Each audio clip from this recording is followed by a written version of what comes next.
মায়ের হাতের বেলপানা। আজ দুপুরে এই গরমে মা তৈরি করেছিল বেলের পানা। অনেকে এটাকে বেলের শরবতও বলে থাকেন। তো শরবতটা জল দিয়ে তৈরি করা হয়, আর এটা পুরো দুধ চিনি দিয়ে শুধু তৈরি করা হয়েছে। খেতে কিন্তু বেশ দারুণ লেগেছিল। আর এটা বানানো হয়ে যাবার পর এটাকে আমি কিছুক্ষণ সময় ফ্রিজে রেখে দেওয়ার পর এরকম একটা হালকা শক্ত হয়ে গিয়েছে। তো এটাকে আমি এখন গ্লাসের মধ্যে নিয়ে তারপরে ঠান্ডা জল দিয়ে দিলাম শরবত বানানোর জন্য।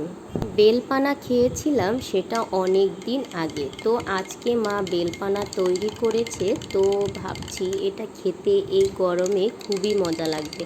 তো গ্লাসে নিয়ে নিলাম, আর এটাকে আমি একটু ঠান্ডা জল দিয়ে তারপরে মিক্সড করে নিচ্ছি। এটা আমি একটু ঠান্ডা জল মিশিয়ে খাচ্ছি। এটা কিন্তু ঠান্ডা জল ছাড়া এভাবেও খাওয়া যায়, খেতে কিন্তু এটা বেশ লাগে।